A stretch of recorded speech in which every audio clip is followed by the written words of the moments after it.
Alors, si on tente une marionnette là-dessus, édition... Attendez, avant de faire la marionnette, je vais enregistrer une seconde fois sous un nom différent parce que je ne veux absolument pas perdre le fichier que j'ai là actuellement.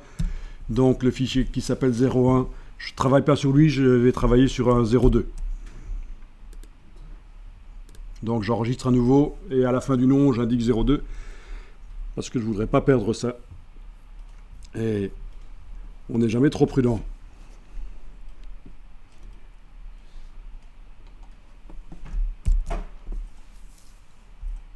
Ok, alors le damier de transparence là c'est quand même désagréable pour les yeux, vous trouvez pas? Il y a des possibilités dans les préférences de Photoshop de le rendre un peu plus agréable, des damiers plus grands et moins vibrants. Non mais sérieusement, il y a des gens qui sont épileptiques qui pourraient faire des crises à force de voir ce truc. Donc ce que je vais faire ici c'est afficher le fond, faites-le aussi, le fond, activez le calque de fond. Oui, alors... c'est de la transparence qui s'est ajoutée autour du fond là, mais c'est pas grave, on va remplir avec une autre couleur. Et cette fois-ci, je vais choisir une couleur plus sympa pour faire mon test de marionnette, juste n'importe quoi, comme ça, voilà. Voilà. Et on travaille donc sur le calque ici, du cheval. Alors, est-ce que vous pensez que ça va marcher si on fait la marionnette? Vous allez dire, s'il pose la question, c'est que non. Et vous auriez raison. Il y a quelque chose là qui indique que la marionnette ne va pas fonctionner. Déjà, si vous observez ce qu'il y a sur l'écran, il y a quelque chose qui indique que la marionnette ne fonctionnera pas sur le cheval. Si je veux bouger les membres... C'est l'image en entier, enfin tout entière. Où ça? Là? Oui. Là? C'est pas uniquement le cheval. Exactement.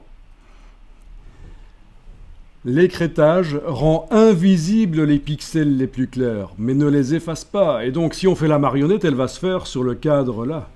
Vous avez peut-être déjà testé la marionnette, vous avez pu voir que ça se fait sur le... C'est pas sur la silhouette, c'est ça en fait, voilà. On ne me la fait pas, moi. Alors, il faut arriver à effacer les pixels qui sont rendus invisibles. Et là, il y a une astuce que vous ne pourriez pas trouver facilement. Alors, vous faites au-dessus du calque, là, vous faites un nouveau calque. Et puis, vous allez le fusionner avec le calque d'en dessous. Et ça se fait par le menu calque qui est en haut de l'écran. En bas, vous avez l'option fusionner avec le calque inférieur. Donc, raccourci CTRL-E. E pourquoi? Bonne question. Voilà. Donc les deux calques sont fusionnés. Enfin, le calque du dessus c'est fusionné avec le calque qui est juste en dessous de lui. Et comme vous pouvez le voir sur la vignette, on a bien un cheval entouré de transparence. Et donc, si on fait maintenant la marionnette... Mais attendez, on va d'abord enregistrer à nouveau sous un nouveau nom. Comme ça, vous gardez en plus les différentes étapes.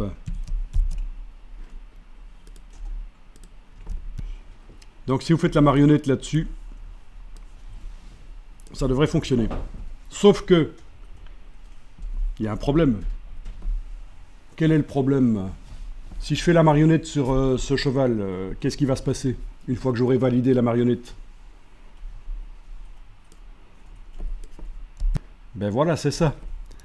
Vu que le calque n'est pas un objet dynamique, un calque conteneur, il n'y a pas la petite icône ici.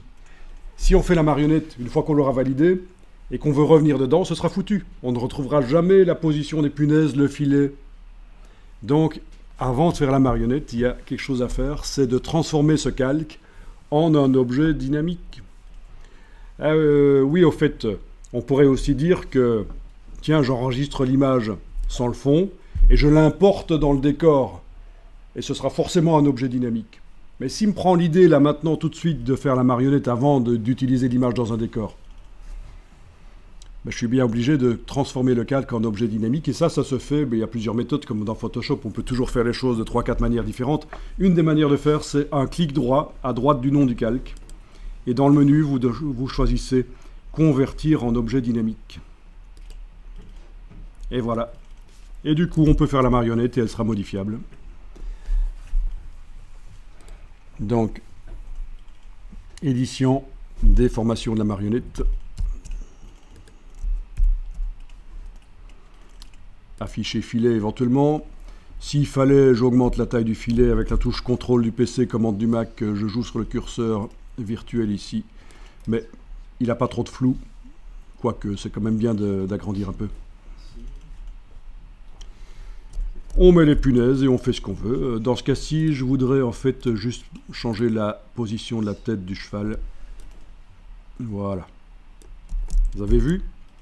J'ai punaisé ici pour que le cou reste en place.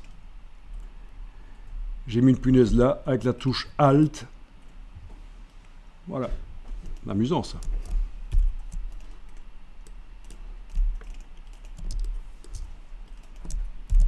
Et je valide. Et vu que c'est sur un objet dynamique, ça apparaît dans la palette des calques et ce sera modifiable autant de fois qu'on veut en double-cliquant sur le mot déformation de la marionnette.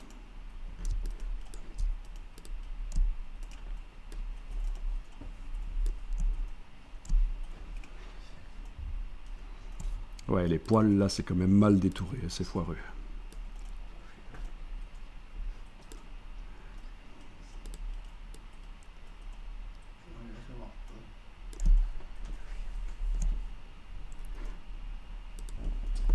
Il faut plusieurs punaises, sinon évidemment il tourne sur lui-même. C'est comme dans la vraie vie, tu prends une silhouette de cheval découpée, tu mets une seule punaise, il ne peut faire qu'une chose, c'est tourner autour de la punaise.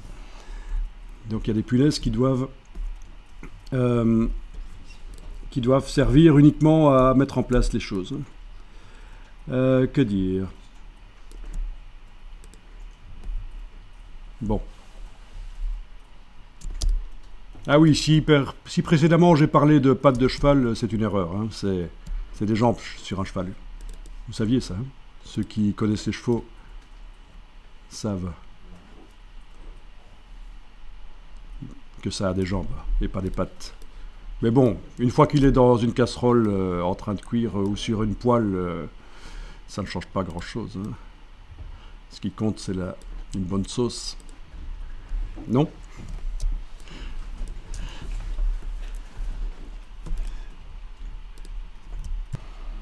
Non, mais sérieusement, ce sont des animaux intéressants. Et un truc qu'on ne sait pas à propos de ces animaux, j'aime bien donner des petites anecdotes, hein, comme ça pendant ce temps-là, vous vous reposez.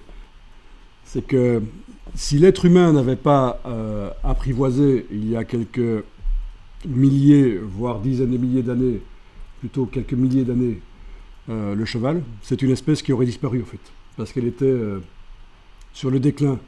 Elle était dans un cul-de-sac de l'évolution. C'est une espèce qui devait normalement disparaître. Et si elle est toujours là, c'est parce qu'elle a été apprivoisée.